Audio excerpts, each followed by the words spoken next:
أرسل رسوله بالهدى ودين الحق ليظهره على الدين كله وكفى بالله شهيدا.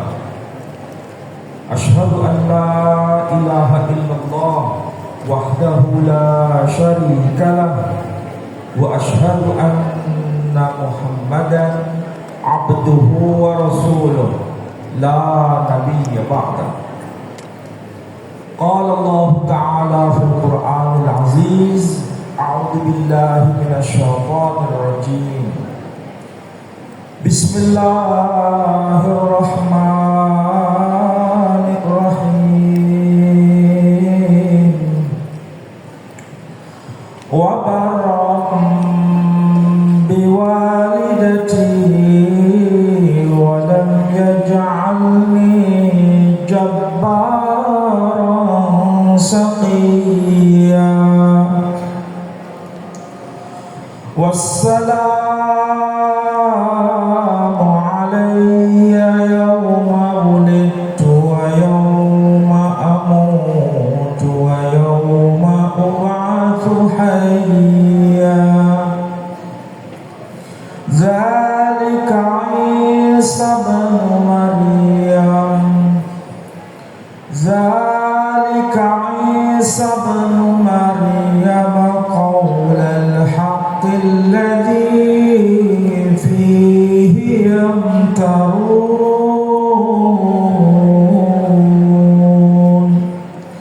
Sadaqallahul Azim. Ibu-ibu yang saya muliakan, saudara-saudara sekalian, alhamdulillah pada pagi ini kita bisa bersama-sama datang ke majelis ini. Semoga Allah memberikan ganjaran yang berlimpah kepada kita dan langkah kaki kita punya makna dari rumah ke masjid ini semua dianggap sebagai kebaikan, insyaallah. Ibu-ibu yang saya muliakan, saya lebih baik dipanggil nama saja, nggak usah pakai macam-macam, terlalu banyak. Ibu-ibu, kita akan coba mentadabbur ayat Al-Quran. Tadi sudah kita lihat di depan, kita punya banyak saudara baru yang bergabung di majelis ini. Satu orang pasti punya Al-Quran, dan Al-Quran yang sudah kita dapat itu akan menjadi cahaya kita di alam kubur nanti, dan akan menjadi teman kita. Dan saya kira itu penting, asal ada satu syarat: dibaca, dipahami, dan diamalkan. Jadi bukan dibawa kemudian ditaruh dikemas dengan kain, ditaruh di atas lemari. Itu tidak akan punya makna dan tidak akan menjadi syafaat bagi kita. Jadi sekali lagi, dibaca, dipahami, diamalkan. Itu pasti dan Allah jamin akan menjadi syafaat bagi kita setiap hari. Baik, ibu-ibu sekalian, kita akan mencoba memahami Al-Quran dari hal yang umum dulu. Al-Quran yang ada di depan kita itu semua terdiri atas 114 surah. Mulai dari surah Al-Fatihah, surah pertama, sampai surah yang terakhir, yakni surah An-Nas. 114 surah itu masing-masing surah punya nama. Jadi masing-masing surah punya nama. Dan nama-nama yang termaktub di dalam Al-Quran itu bukan hasil kreativitas para ulama, tapi merupakan hasil informasi dari Nabi kita Muhammad sallallahu alaihi wasallam, dan itu pasti wahyu dari Allah Subhanahu wa taala. Jadi namanya disebut surah Al-Hamd, surah Al-Fatihah, atau surah An-Nas, atau surah Ibrahim, atau surah-surah lain. Semua itu berasal dari lisan Nabi kita Muhammad sallallahu alaihi wasallam. Nah, sekarang perhatikan nama-nama surah dalam Quran. Mayoritas nama surah dalam Quran itu yang dicantumkan adalah nama laki-laki. Ada surah Yunus, ada surah Ibrahim, ada surah Yusuf, ada surah Nuh, ada surah Luqman, ada surah Muhammad, ada surah Hud, dan lain sebagainya. Kenapa kok bisa begitu?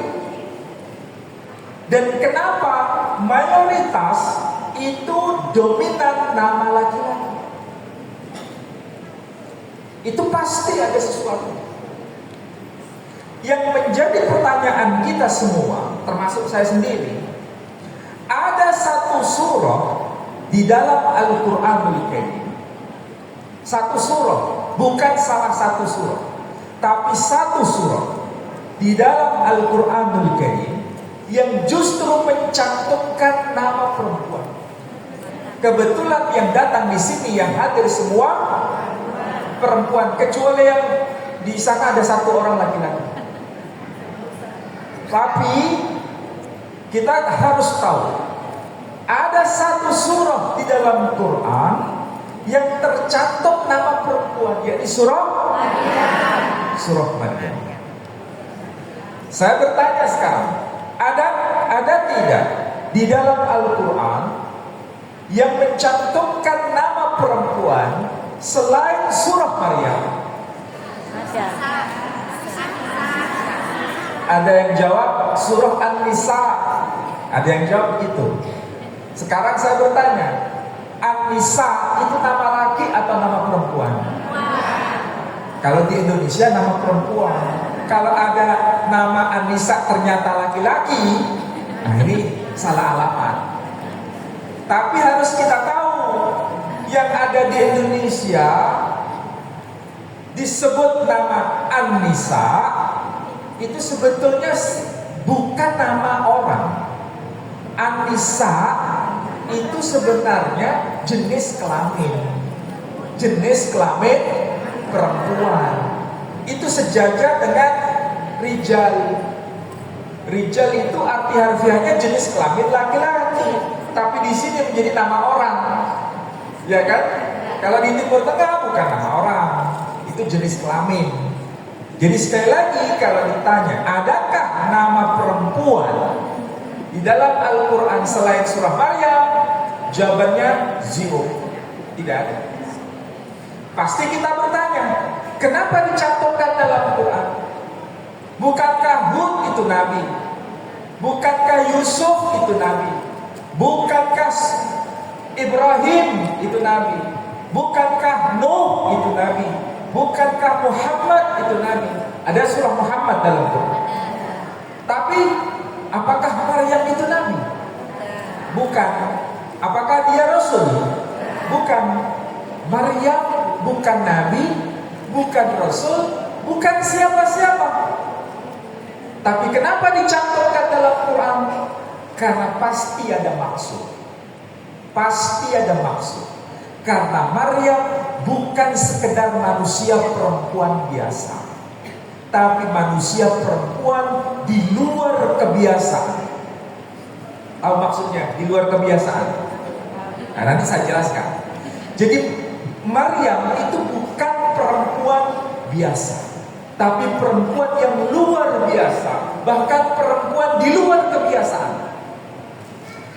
Sehingga ini menjadi pelajaran bagi kita di pagi ini. Nah, ini kebetulan kan perempuan perlu paham kenapa ada surah yang disebut surah Maryam. Sebelum saya lanjutkan, surah Maryam itu urutan surah keberapa? 19. Surah Maryam Maryam urutan yang ke-19 itu ada hubungan dengan surah yang lain, yakni surah Ali Imran. Surah Ali Imran surah urutan keberapa? Ketiga. Jadi Maryam itu bagian dari keluarga Imran. Maryam itu adalah anak perempuan Imran. Makanya keluarga Imran disebut Ali Imran. Artinya keluarga Imran. Jadi itu sekilas info. Nah, sekarang kita akan coba mentadabbur. Ya, tadi itu belum ngaji, itu baru pengantar. Nah, sekarang kita lihat. Tadi saya baca ayat. Tolong dicek di surah yang saya sebut surah Maryam tadi. Ada ayat yang bagi kita semua itu aneh. Tapi jangan dimaknai negatif ya. Aneh itu dalam makna kok bisa begitu ayatnya. Ayatnya berbunyi wa barra bi walidati. Arti harfiahnya dan berbuat baik kepada ibuku. Ini ucapan Nabi Isa alaihissalam. Wa barra bi walidati, dan berbuat baik kepada ibu. Kenapa ayahnya nggak disebut? Bukankah kita ini diperintahkan oleh Nabi untuk selalu membaca doa? Doanya adalah Allahumma ghfirli wa liwalidayya. Ya Allah, ampunilah aku dan ampunilah kedua orang tua. Tetapi kenapa ayat ini hanya fokus wa barram bi walidati, dan berbuat baik kepada ibuku? Kenapa bunyi ayatnya tidak wa barram bi walidayya, dan berbuat baik kepada kedua orang tua? Berarti ada pertanyaan kan di sini. Berarti siapa ibunya ini? Dan kenapa dicantumkan di dalam Al-Quran, bahkan menjadi nama surah di dalam Al-Quran? Karena ini ada peristiwa. Peristiwa apa? Peristiwanya sangat-sangat menyedihkan. Jangan terbawa emosi masuk ke dalam peristiwa ya. Ya, tapi kalau masuk ke dalam peristiwa nggak ada masalah. Cuma ini akan menjadi pelajaran bagi kita, karena Al-Quran ini turun itu bukan abad 21. Kita ini lahir abad keberapa? 21. Kita ini lahir abad 21. Kita ini manusia hidup di abad 21. Quran ini datang itu abad ke-7 Masehi. Kalau abad ke-7 Masehi, sekarang ini abad 21, itu jaraknya sangat panjang atau sangat pendek? Sangat panjang. Jaraknya jauh dengan zaman kita. Tetapi peristiwa yang disampaikan di dalam Quran itu bukan peristiwa abad ke-7, tapi itu peristiwa abad pertama, abad 1 Masehi. Sayyidah Maryam kita sebut namanya dalam tradisi Islam. Non-Muslim menyebutnya bukan Sayyidah Maryam di Indonesia, tapi menyebutnya dengan sebutan Santa Maria. Ya, kalau kita menyebut Sayyidah Maryam, saudara kita non-Muslim menyebutnya Santa Maria. Kalau di Indonesia kita akrab dengan nama itu. Kalau di Timur Tengah, waktu saya di Maroko, itu ada tulisan Arab besar. Tulisan Arab besar. Di atas bangunan itu ada kayak kubah, seperti yang kita lihat di masjid ini, kayak kubah.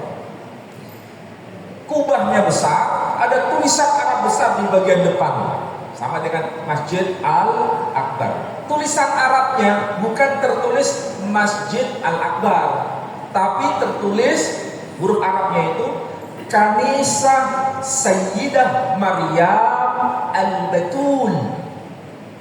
Kira-kira kalau ada bangunan kayak begitu, ada tulisan Arab besar Kanisah Sayyidah Maryam Al-Batul, kira-kira kalau sudah menjelang zuhur jam 11, Mau masuk ke tempat itu enggak?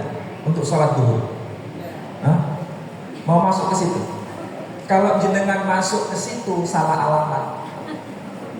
Loh kan tulisannya Arab Ustaz, betul tulisannya Arab, tapi bukan tertulis Masjid Sayyidah Maryam Al-Batul, tapi tertulis Kanisah Sayyidah Maryam Al-Batul. Tahu nggak apa artinya? Kanisah Sayyidah Maryam Al-Batul. Kanisah itu artinya gereja. Jadi kalau tertulis Kanisah Sayyidah Maryam Al-Batul, di sini menjadi Gereja Santa Perawan Maria. Jadi kalau sholat duhur di situ salah alamat enggak? Makanya jangan lihat itu dari casing. Hanya karena tertulis huruf Arab dianggapnya itu masjid. Karena yang kita lihat itu yang casingnya. Jadi meskipun tertulis Kanisah Sayyidah Maryam, bukan berarti itu masjid, tapi itu adalah gereja. Nah, disinilah yang harus kita paham. Pelajaran pertama apa? Jangan melihat sesuatu itu dari casing. Karena casing itu akan menipu kita, membuat kita salah alamat. Ini yang pertama. Oke? Nah, sekarang kita masuk ke pembahasan.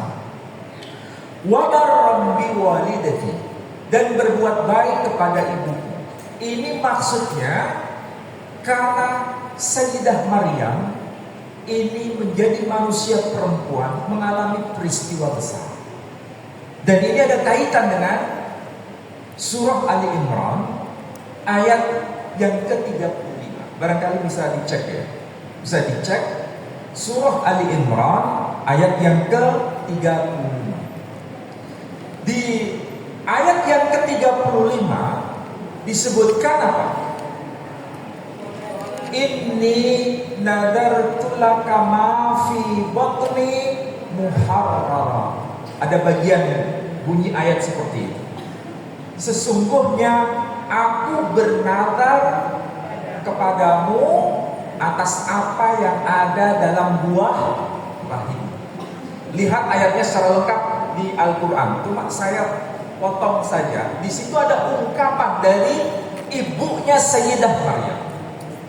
Ibunya Sayyidah Maryam, kalau kita lihat kitab-kitab tafsir, namanya adalah Sayyidah Hannah. Sedangkan saudara kita non-Muslim menyebutnya sebagai Santa Ana. Makanya kemarin peristiwa di California itu, ya sampai semua satu kota California itu terbakar. Itu yang namanya anginnya disebut Santa Ana. Nyambung kan? Jadi kalau kita menyebut Sayyidah Maryam, saudara kita non-Muslim menyebutnya Santa Maria. Kita menyebutnya Sayyidah Hannah, mereka menyebutnya Santa Ana. Jadi sebetulnya antara kita dengan non-Muslim itu ada titik temu. Hanya beda bahasa. Maryam, Maria. Hannah, Ana. Kalau Hannah bahasa Arab, Maryam bahasa Arab. Kalau Maria bahasa Latin, Ana bahasa Latin. Itu sama seperti kita. Kalau ini pintu, orang Jawa mengatakan lawang, orang Madura mengatakan labong. Betul nggak? Betul ya? Nah, kalau ini orang Jawa mengatakan lawang, orang Madura mengatakan labong, bendanya sama atau beda? Sama. Ini kalau contoh bahasa Indonesia, bahasa Jawa dengan bahasa Madura. Kalau bahasa Melayu atau bahasa Indonesia yang meong itu disebutnya apa? Kucing. Kalau orang Minang tidak mengatakan kucing, tapi apa? Kuciang. Betul kan? Pertanyaannya, binatangnya sama atau beda? Sama. Ini pengetahuan dasar. Yang sama Ini pelajaran. Yang sama jangan dibeda-bedakan. Yang beda jangan disama-samakan. Kita tahu Sayyidah Maryam melahirkan utusan Tuhan. Saudara kita non-Muslim mengatakan Sayyidah Maryam atau Santa Ana melahirkan anak Tuhan. Sama atau beda? Kita tokohnya melahirkan utusan Tuhan. Non-Muslim melahirkan anak Tuhan. Sama atau beda? Beda. Berarti yang beda jangan disama-samakan. Yang sama jangan dibeda-bedakan. Inilah ajaran Islam. Jadi sekali lagi, kalau sama, akui sama. Kalau beda, katakan beda. Ini pelajaran kedua. Ya, pelajaran kedua. Dan yang paling penting yang sedang kita coba untuk mentadabbur ayat ini. Ibunya Sayyidah Maryam tadi yang bernama Sayyidah Hannah, itu dia berkata apa? Rabbi inni nadartu laka ma fi batni muharram fataqabbal minni. Wahai ya Rabb, sesungguhnya aku telah bernadar kepadamu atas apa yang ada dalam buah rahimku. Nanti anak ini akan menjadi pelayan suci di rumah Allah. Ini nadarnya. Pertanyaannya sekarang, ketika dia hamil pada masa itu, dia tahu tidak jenis kelaminnya? Tidak tahu kan? Tapi dia sudah ada keinginan besar bahwa nanti kalau anak ini lahir, dia akan dipersembahkan di rumah suci Allah sebagai pelayan suci di rumah Tuhan. Ini adalah syariat hukum Taurat umat Bani Israel. Makanya Nabi Isa itu kepada apa? Bani Israel. Karena memang beliau bagian dari Nabi kalangan Bani Israel. Jadi dia berharap anak itu akan menjadi pelayan suci di rumah Allah. Tapi ternyata ketika anak itu lahir, ternyata dia berkata begini, Rabbi inni wada'tuha unsa. Wahai ya Rabb, sesungguhnya aku telah melahirkan bayi perempuan. Walaisat dzakaru kal untha. Dia berkata, wallahu a'lamu bima wada'a. Walaisat dzakaru kal untha. Maksudnya apa? Wahai ya Tuhan, aku telah melahirkan bayi perempuan, dan Engkau sendiri yang lebih tahu atas bayi yang telah lahir ini. Walaisat dzakaru kal untha. Laki-laki itu tidak sama dengan perempuan. Kira-kira ini bahasa bahagia atau bahasa kesedihan? Ketika dia berkata walaisat dzakaru kal untha, laki-laki itu tidak sama dengan perempuan, berarti ini bahasa bahagia atau bahasa kesedihan? Kok bisa tahu? Iya. Karena sejak awal dia berharap anaknya itu laki. Ternyata kata jamaah di sini, bahasa Surabayanya mengatakan jeketek. Apa itu jeketek? Tiba-tiba ternyata yang lahir itu anak perempuan. Berarti ini bukan happy ending, bukan sesuatu yang membahagiakan, tetapi ada kesedihan di situ. Makanya dia berkata, walaisat dzakaru kal untha, laki-laki itu tidak sama dengan perempuan. Kita tidak akan mengerti ayat ini kecuali kembali di zaman itu. Bani Israel itu adalah umat yang mengikuti ajaran Nabi Musa. Nabi Musa menerima hukum Taurat. Kalau menurut hukum Taurat, anak yang lahir itu laki, nomor satu, anak yang sulung laki, kalau nanti dapat warisan 2 kali lipat. Kalau lahir nanti berikutnya anak laki-laki, maka anak laki-laki yang lahir berikutnya itu akan dapat warisan separuh dari kakak pertama. Separuh dari kakak pertama. Pertanyaannya, kalau yang lahir anak perempuan dapat apa? Kalau menurut syariat hukum Taurat, anak perempuan kalau lahir di kalangan Bani Israel tidak dapat apa-apa. Dari situlah kita baru paham kenapa ibunya Sayyidah Maryam dia berkata walaikat dzakaru unsa. Laki-laki itu tidak sama dengan perempuan, karena dia lihat kasihan anak ini nanti gak dapat apa. Untuk syariat kita tidak sama persis dengan syariat Taurat. Kita kalau punya anak laki dapat berapa? 2. Kalau anak laki berikutnya dapat berapa? 2. Kalau anak laki berikutnya dapat tetap 2. Lah kalau anak perempuan dapat 1 separuhnya. Masih untung gak? Masih untung. Kalau mengikuti hukum Taurat, anak perempuan gak dapat apa-apa sampai hari ini. Sampai hari ini. Makanya saya baru ngerti dan kita pun baru paham ternyata ayat itu ada kaitan mengenai apa yang akan terjadi di masa depan. Kasihan anak ini. Itulah sebabnya namanya dikasih nama Maryam. Kira-kira ada nggak yang tahu nama Maryam? Saya tanya dulu deh. Tahu kuliner kan? Ya, tahu kuliner. Ada soto Maryam, ada gulai Maryam, ada roti Maryam. Semua nama Maryam.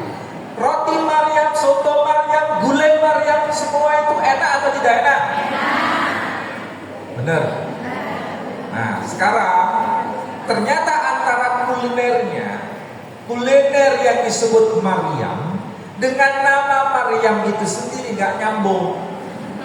Loh kok bisa begitu? Kalau soto Maryam enak, gulai Maryam enak, roti Maryam enak. Maryam itu sendiri arti harfiahnya pahit atau getir. Baru paham ternyata. Iya. Tidak ada di dalam Al-Quran nama tanpa makna. Semua nama yang termaktub dalam Al-Quran itu semua ada makna. Termasuk nama Maryam itu sendiri arti harfiahnya getir atau pahit. Nama ini bukan dari bahasa Arab, nama ini dari bahasa Ibrani. Karena Sayyidah Maryam dari kalangan Bani Israel. Bani Israel bahasanya Ibrani. Bahasa Ibrani itu ya mirip-mirip dengan bahasa Arab. Kalau bahasa Arab Ismail, bahasa Ibraninya Yismael. Bahasa Arabnya Ibrahim, bahasa Ibraninya Abraham. Bahasa Arabnya Ishak, bahasa Ibraninya Yitzhak. Bahasa Arabnya Ya'qub, bahasa Ibraninya Ya'qub. Makanya kalau kita menyebut Assalamualaikum, orang Ibrani menyebutnya Shalom Aleichem. Jadi salam sama dengan Salom. Sin, shin. Lam, lamet. Mim, mim. Ya, yod. Kaf, kuf. Mirip kan? Ya sama seperti Madura dengan Jawa tadi. Jangan terlalu sepaneng ya. Ini ngajinya agak serius memang. Tetapi ini penting supaya kita bisa paham. Kembali pada pembahasan tadi. Jadi yang diharapkan itu sebetulnya anak laki atau anak perempuan? Anak laki. Tapi Allah memberikan anak perempuan. Makanya dia berkata walaisa dzakaru kal unsa. Laki-laki itu tidak sama dengan perempuan. Kemudian dia berkata apa? Wa inni sammaituha Maryam. Dan sesungguhnya aku memberi nama bayi perempuan ini dengan nama si pahit atau si getir. Itu kan arti harfiahnya, si pahit atau si getir. Karena nanti sejarah hidup Sayyidah Maryam, mulai dari dia dilahirkan sampai dia melahirkan, hidupnya itu pahit getir. Waktu dia lahir brojol, Apa itu?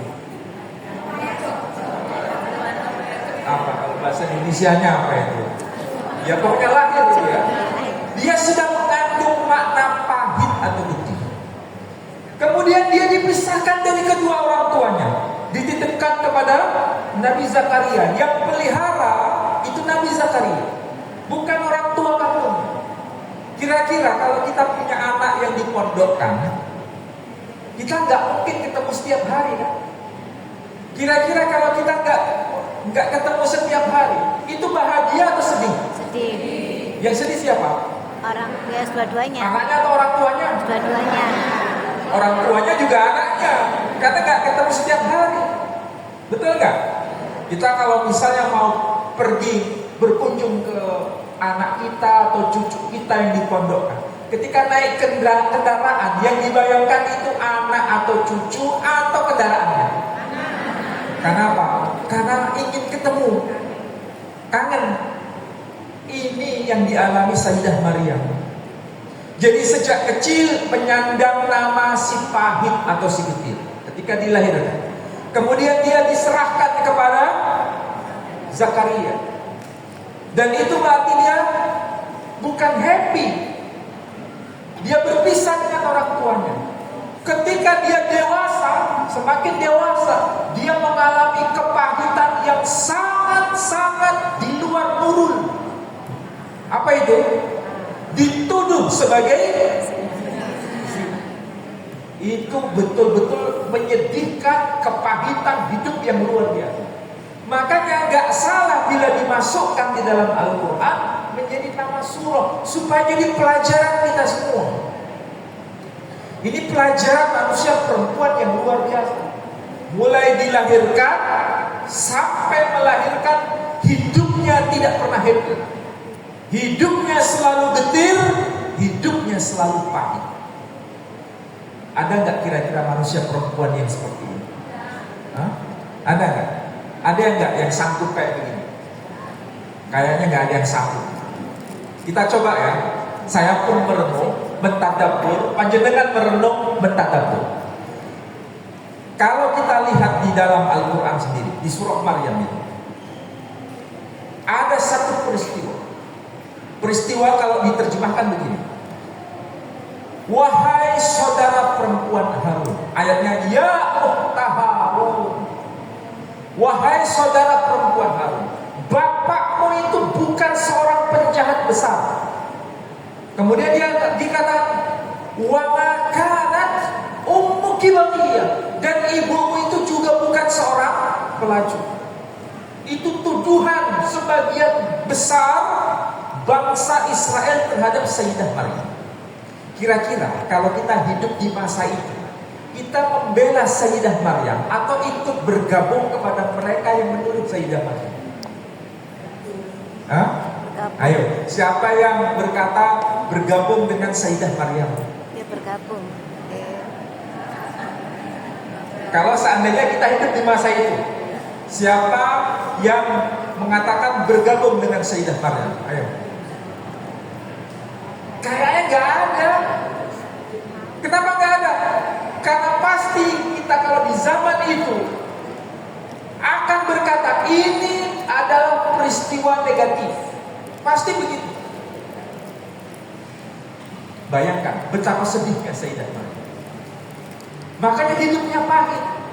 Untung ada Al-Quranul Karim yang disampaikan kepada kita, sehingga kita tahu Sayyidah Maryam itu orang baik, bukan orang yang jahat. Dia tidak pernah berbuat zina. Itu hanya tuduhan. Itu karena ada informasi Al-Quran. Kalau seandainya Al-Quran tidak ada, kita pasti akan bergabung dengan mereka yang menuduh. Siapa yang menuduh begitu? Bani Israel, orang-orang Yahudi. Sampai hari ini orang Yahudi menganggap Maryam itu wanita pezina. Sampai hari ini. Dan saya punya kitabnya di rumah. Kitab orang-orang Yahudi itu menyebut Maryam itu sebagai wanita pezina. Menyedihkan sekali. Jadi sampai kapanpun, sampai hari ini Sayyidah Maryam dituduh pezina itu masih ada. Yang tidak hanya Muslim. Muslim tidak mengatakan begitu. Orang Yahudi sampai hari ini Bahkan sejak dulu mengatakan begitu. Sekali lagi, Sayyidah Maryam mengalami peristiwa yang luar biasa. Oke. Nah, pelajaran apa yang dapat kita peroleh melalui Al-Quran ini? Sayyidah Maryam atau keluarga besar Sayyidah Maryam, bahkan lebih spesifik ibunya Sayyidah Maryam, itu bukan mewakili dirinya sendiri. Dia mewakili kita semua. Karena hampir sebagian besar kita, dimanapun kita berada, siapapun kita, apapun suku kita, kalau ingin punya anak pertama, maunya laki atau perempuan? Hah? Ada nggak yang mengatakan saya kalau punya anak pertama maunya perempuan? Ada nggak? Kayaknya nggak ada. Artinya apa? Ini adalah pengalaman kita semua. Ibunya Sayyidah Maryam atau Sayyidah Hannah itu bukan hanya mewakili dirinya, dia mewakili kita semua, mewakili suara kita semua. Itulah dahsyatnya Quran. Jadi yang dijadikan sampel itu sebetulnya bukan hanya untuk dia pribadi, tapi untuk kita semua. Dan itu bahasa kita semua. Hanya saja Quran hanya mencari contoh. Contohnya adalah Sayyidah Hannah. Gak usah jauh-jauh. Dalam tradisi Chinese itu ada istilah cucu dalam, cucu luar. Betul nggak? Ada nggak yang dari Chinese di sini?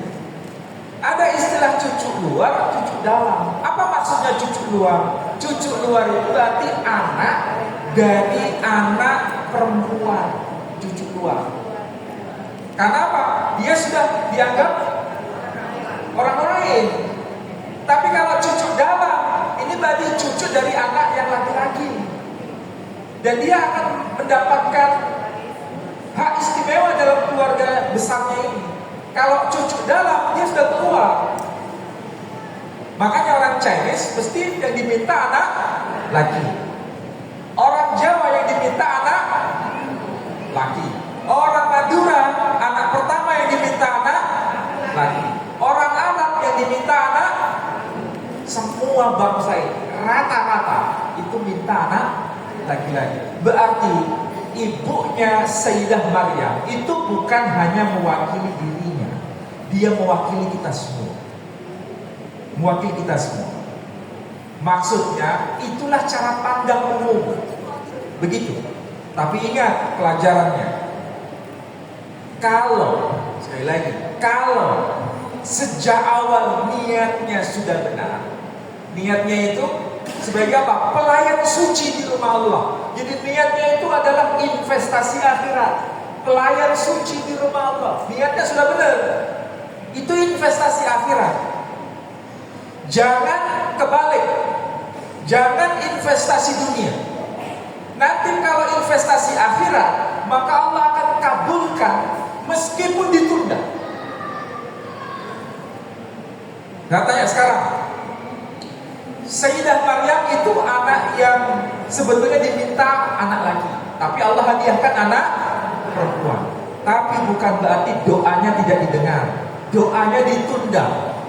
Ditunda satu generasi. Memang betul tidak dapat anak laki-laki, tapi nanti dapat cucu laki-laki. Berarti Allah mengingkari janji tidak? Tidak. Allah nggak mengingkari janji. Hanya Allah memberikan waktu yang tepat.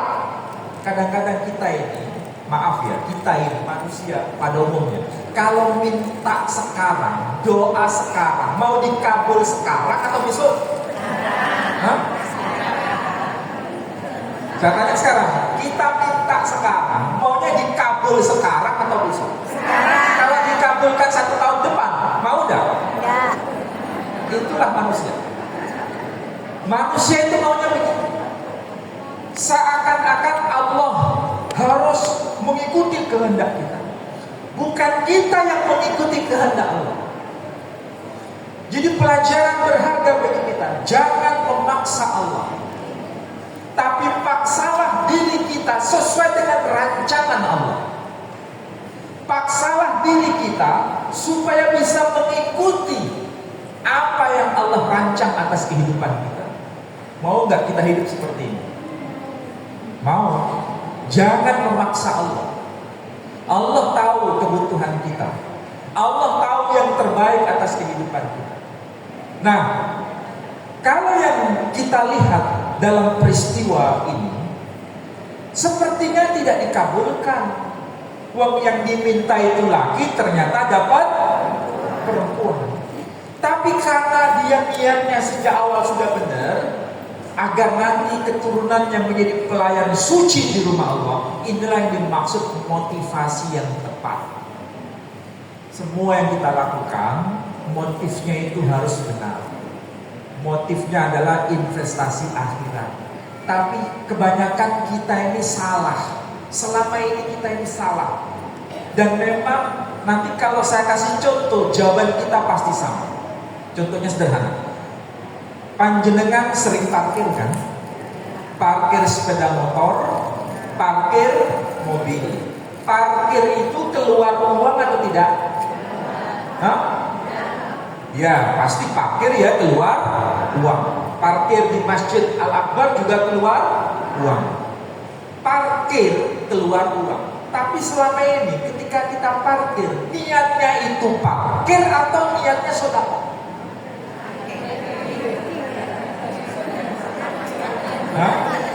Ayo, selama ini kita ya, niatnya itu parkir atau niatnya sedekah? Kalau niatnya parkir, bukan berniat sedekah, itu investasi dunia atau investasi akhirat? Dunia. Berarti selama ini kita sudah benar atau salah? Siapa yang katakan benar? Kenapa bisa begitu? Niatnya bukan niat investasi akhirat. Kalau investasi akhirat dapat bonus besar. Tapi kalau niatnya investasi dunia, gak dapat apa-apa. Sedekah keluar uang tak? Parkir keluar uang tak? Sama-sama keluar uang. Kenapa kita gak mubah? Kenapa gak di-switch? Kenapa? Karena kita selama ini salah alamat, salah motivasi. Padahal sebetulnya apapun yang kita ucapkan, apapun yang kita lakukan, semua punya nilai ibadah. Kalau investasi akhirat punya nilai ibadah. Kalau investasi dunia jangan harap punya nilai ibadah. Padahal sama-sama keluar uang. Gak usah jauh-jauh tadi. Dibagikan Al-Quran yang awalnya, ya, ini tolong diluruskan niatnya. Awalnya ketika mengeluarkan uang itu karena sungkan sama bendahara, atau karena memang sejak awal niatnya itu tulus untuk berbagi karena untuk Allah Subhanahu wa ta'ala. Ini cara pandang yang harus lurus. Jangan sekedar investasi dunia, tapi harus diubah menjadi investasi akhirat. Apapun itu, semua punya nilai ibadah. Kalau sekedar investasi dunia, gak dapat apa-apa. Nanti kalau pulang lebih gampangnya begini. Jangan menanam rumput, nanti jagung tidak tumbuh. Tapi kalau kita tanam jagung, rumput akan tumbuh. Menanam jagung itu investasi akhirat. Rumput dapat.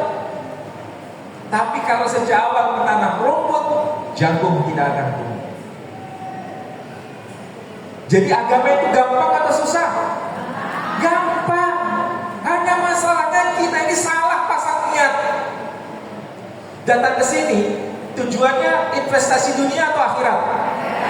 Kalau datang ke sini tujuannya begini, daripada di rumah sendirian gak ada orang, ya mending di masjid misis.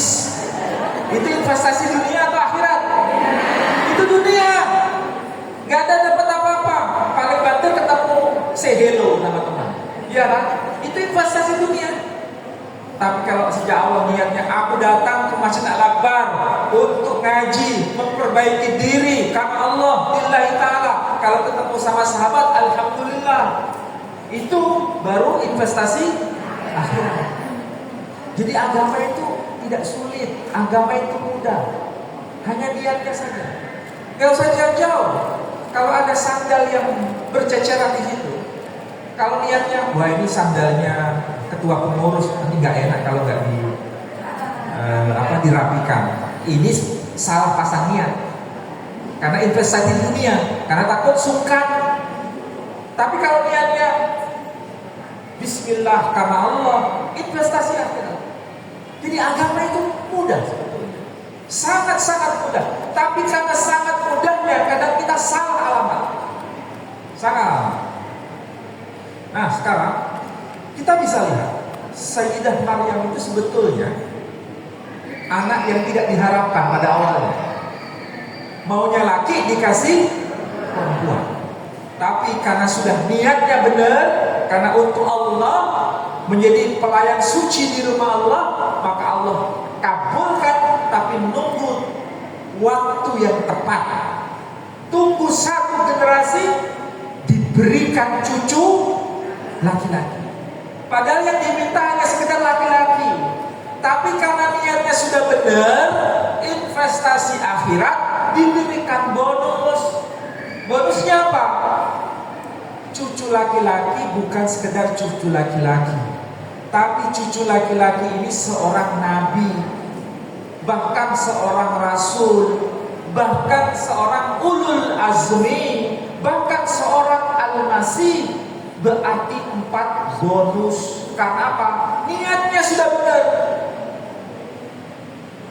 Jadi kalau kita investasi akhirat, kalaupun seandainya tertunda keinginan kita, pasti dan pasti Allah akan kabulkan sesuai dengan masa yang tepat, dan Allah akan berikan bonus. Itu harus menjadi keyakinan kita, dan itu pasti akan nyata. Itu pengalaman saya, dan panjenengan juga punya pengalaman begitu. Kita pasti punya pengalaman itu. Cuma beda-beda kasusnya. Saya punya pengalaman, jenengan punya pengalaman. Dan tidak disangka-sangka, begitulah cara Allah memberikan sesuatu. Kadang sepertinya gak nyambung. Yang diminta A dikasih B. Sekarang saya tanya, kita ini masing-masing yang datang ke sini punya planning gak? Ya, kepinginnya ini, kepinginnya itu, ya kan? Itu punya planning, punya keinginan. Tapi kemudian ditunggu-tunggu kok nggak nyampe. Berarti antara keinginan dengan kenyataan nggak nyambung. Kalau nggak nyambung, jangan putus asa. Jangan merasa Allah itu zalim kepada kita. Enggak, Allah tidak pernah berbuat zalim kepada kita. Masalahnya nunggu timing yang tepat. Yang tahu waktu yang tepat kita atau Allah? Kita manusia itu terburu-buru. Manusia pada umumnya itu apa? Maunya cepat. Bahkan apapun maunya cepat. Ya kan? Kalau pelayanan lambat, kira-kira apa yang Padahal sesuatu itu mesti ada masalah, ya kan? Ini pelajaran berharga untuk kita semua, termasuk saya sendiri. Jangan pernah memaksa Allah sesuai dengan kehendak kita, tapi paksalah diri kita mengikuti kehendak Allah. Dan Allah tidak pernah berbuat zalim atas kita. Pasti Allah sayang kepada kita. Allah akan kabulkan permohonan kita, tapi menunggu waktu yang tepat. Itulah seharusnya yang menjadi motivasi kita, investasi akhirat. Apa yang dialami oleh ibunya Sayyidah Maryam itu persis yang diajarkan datuknya dulu. Datuknya dulu juga begitu, motifnya investasi akhirat. Siapa datuknya dari keluarga Imran ini? Nabi Ibrahim. Bani Israel itu anak dari Nabi Yakub. Nabi Yakub anak dari Nabi Ishak. Nabi Ishak anak dari Nabi Ibrahim. Apa yang dikatakan oleh Ibrahim sebelum dia punya keturunan? Dia berkata, Rabbi habli minas sholihin. Wahai ya Rabb, anugerahkan kepadaku keturunan yang saleh. Kalau dia minta keturunan yang saleh, itu yang namanya investasi akhirat. Tapi kalau sekedar ya Allah anugerahkan kepadaku keturunan, kalau sekedar itu investasi dunia. Karena biasanya kalau orang sudah menikah 5 tahun gak dapat keturunan, apa yang terjadi? 10 tahun gak punya keturunan, apa yang terjadi? Orang tua saya dulu itu berumah tangga 8 tahun, belum punya keturunan. Baru kemudian muncul saya, 8 tahun, baru muncul. Tapi ayah saya itu sangat setia dengan istrinya. Nunggu 8 tahun itu bukan waktu yang sedikit, itu waktu yang lama. Kira-kira bisa nggak manusia sekarang nunggu kayak gitu? Angel. Kayaknya angel. Iya kan? Angel kan? Tapi coba perhatikan itu pelajaran Nabi Ibrahim. Dia berkata, Rabbi habli minas salihin. Wahai Allah, anugerahkan kepadaku keturunan yang saleh. Ini namanya investasi akhirat. Kalau motifnya investasi akhirat, akan diberikan bonus. Apa bonusnya? Allah jawab, fabasyarnahu bihulamin halim. Maka kami berikan kepadanya putra yang halim. Loh, yang diminta solih, yang dikasih halim. Kok gak nyambung? Betul gak nyambung, tapi itu kelebihan. Anak yang halim sudah pasti solih. Anak yang solih belum tentu halim. Ini datuknya, ibunya Sayyidah Maryam begitu juga sama. Motifnya investasi akhirat, agar keturunannya menjadi pelayan suci di rumah Allah. Sekali lagi, investasi akhirat itu harus menjadi motivasi hidup kita. Jangan sampai investasi dunia. Celaka nanti. Tidak punya untung, pasti akan rugi. Apapun yang kita lakukan investasi dunia itu sepertinya indah, tapi nanti di balik itu semua hancur kita. Kembali pada apa yang saya sampaikan mengenai tokoh yang bernama Maryam.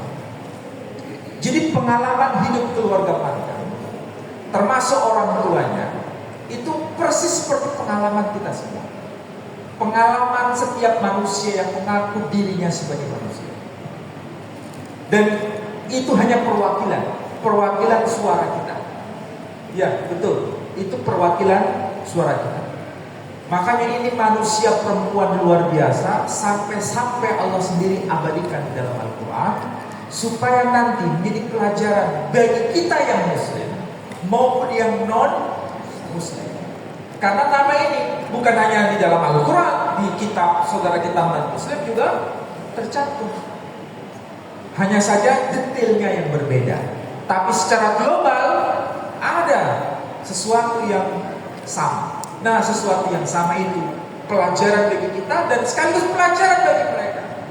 Tapi manusia, sekalipun Allah mengabadikan di dalam kitab kita dan di dalam kitab di luar Al-Quran, dan itu sama-sama ada mata rantai, tapi manusia seringkali menjadikan itu sebagai panduan atau sekedar hiasan. Bukan panduan, tapi hiasan. Seandainya diubah, dihilangkan data di luar Quran itu, Allah pun bisa sebetulnya. Tapi Allah tidak mau menghilangkan barang bukti. Tokoh yang bernama Maryam ini tetap abadi di luar kitab Al-Quran, dijaga oleh Allah sendiri data itu, supaya pelajaran mau menjadi muslim ya pelajaran, mau tidak menjadi muslim juga pelajaran. Tapi ternyata manusia tidak mau menjadikan itu sebagai panduan, tapi hanya sekedar hiasan. Jadi sebetulnya kita ini celaka atau tidak mayoritasnya? Yang namanya korupsi itu dilarang nggak dalam agama?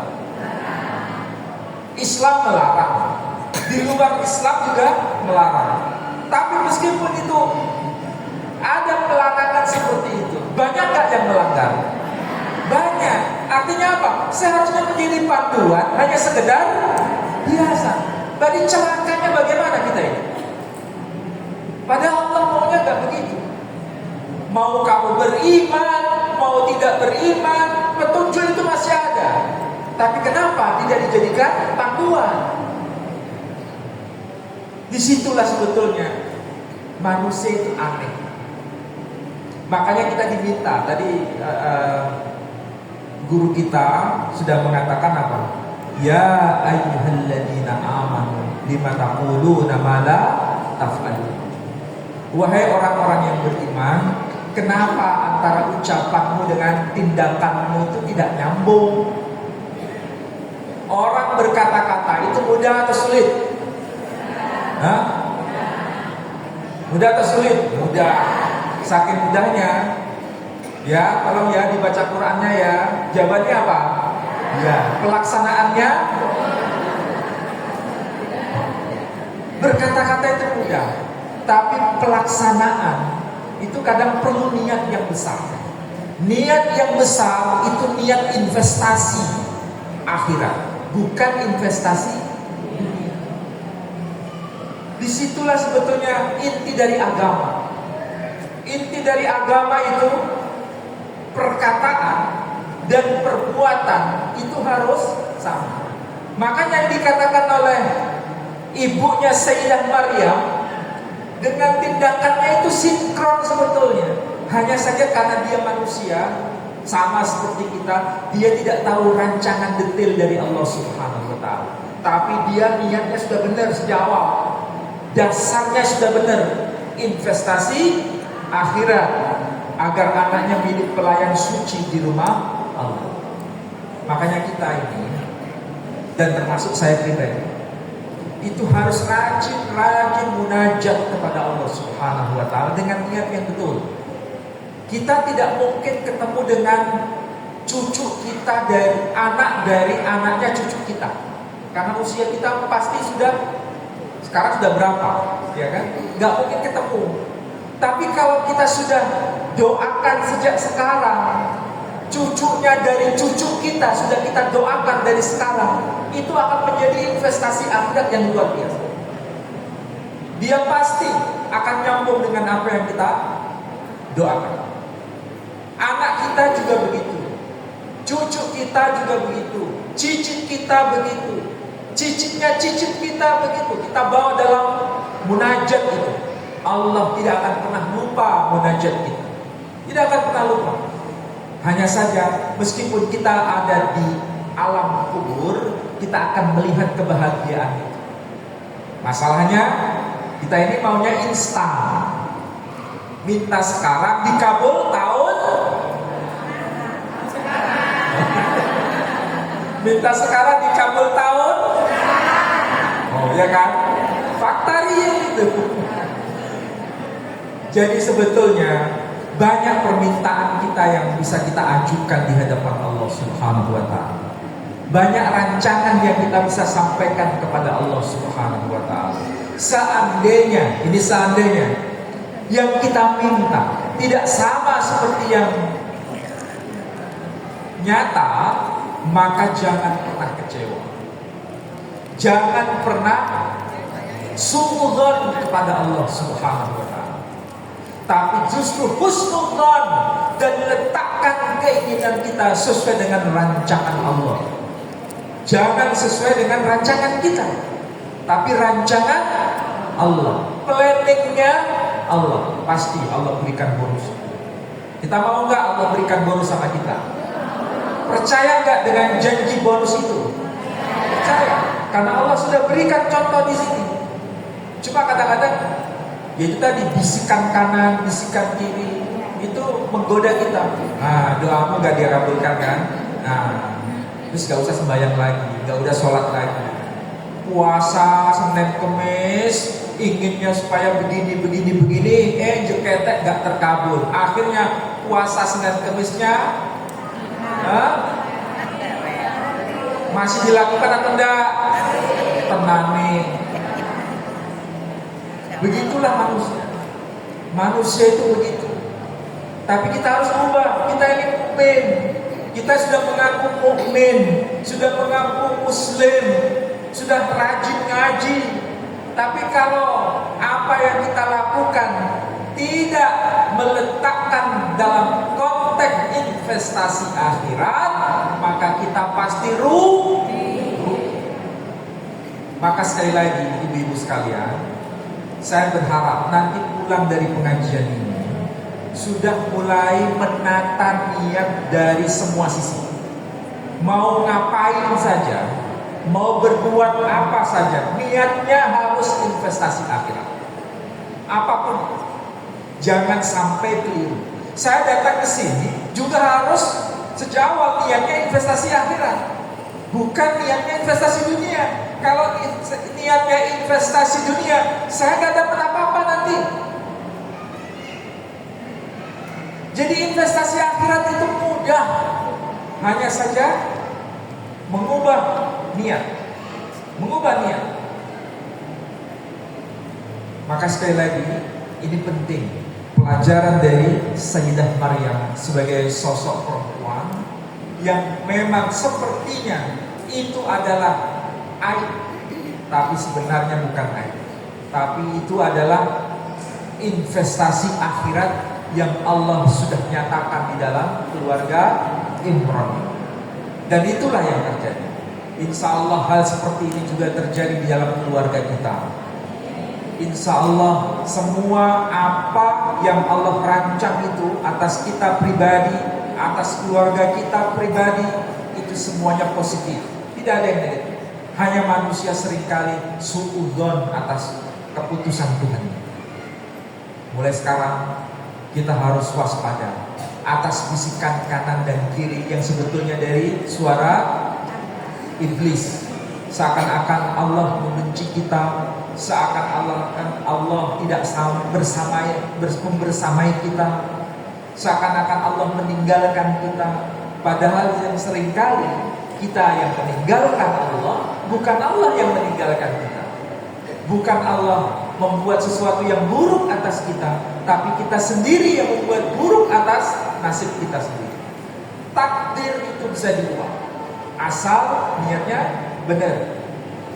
Kita tidak tahu takdir kita apa, tapi kalau seandainya Allah berkehendak, pasti Allah bisa.